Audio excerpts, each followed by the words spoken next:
Today's topic is writer's block. If you've got 5 minutes, I've got 5 tips to help you avoid it completely.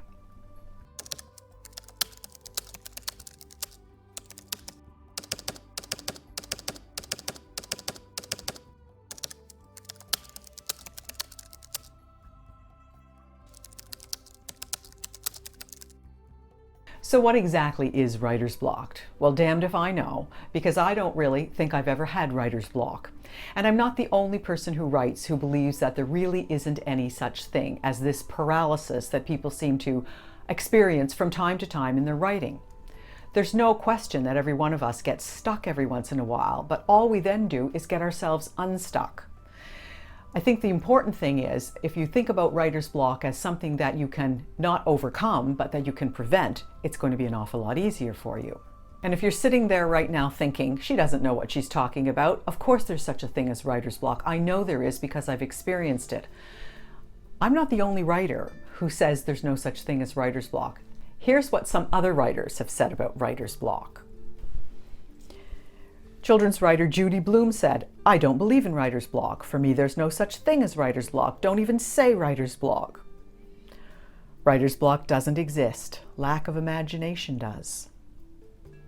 Or how about writer's block is just an excuse by people who don't write for not writing?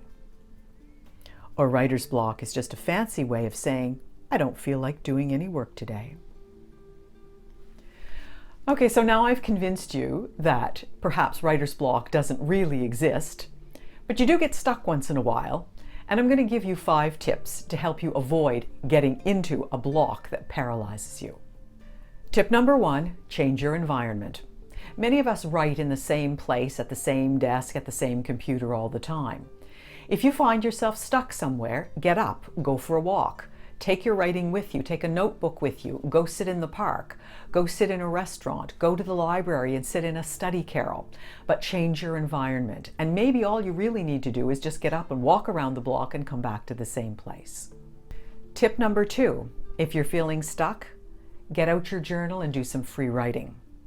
You always have to have a journal for writing, for everyday writing practice. Get in some practice. Don't write anything that relates to the work that you're working on that you seem to be stuck on, so you won't get yourself blocked. Just start writing. And as Natalie Goldberg, my writing guru, says, keep your hand moving. My tip number 3 is always have 2 or more projects on the go at the same time. This is one of my particular favorites and one of the things that has kept me from getting stuck in a project. And it may seem a little counterintuitive to writers who like to be immersed in their subject matter and work and focus on one project at a time. But it's very helpful for you to have another project to move to if you find yourself slowing down or bogged down to some degree in one. Move to the other one and then move back, and you'll find that you're unstuck. Tip number 4 is create a writing ritual for yourself. This is something that gets your writing going every time you sit down. I've talked about this before, and I'll probably talk about it again. It's something that you do every time that you sit down to write. Maybe it's you sit down at the piano and play a sonata before you start writing. Possibly you do some yoga. Maybe you have a cup of coffee on the deck. You get yourself some kind of a ritual. Maybe you use the morning pages like Julia Cameron suggested in her book, The Artist's Way, as your everyday ritual that gets you started in the morning or the afternoon or the middle of the night if that happens to be when you write.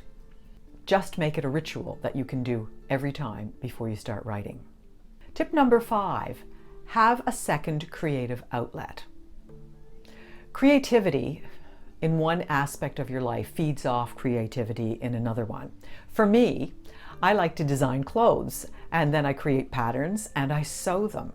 And it's this whole process of design, fabric selection, putting it all together and looking at the details in various different ways that feeds my creativity in my writing.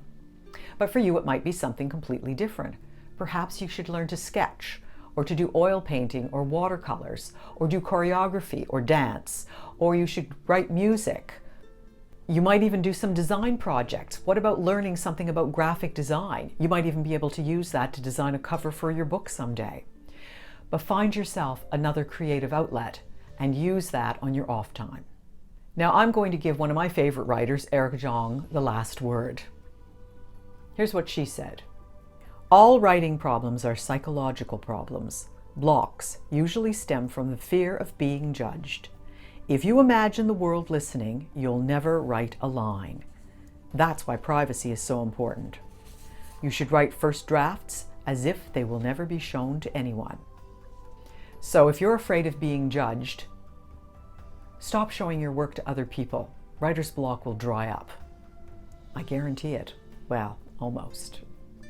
Talk to you next time. Subscribe to Write, Fix, Repeat. And maybe I can help you improve your writing knowledge and skills. 5 tips at a time.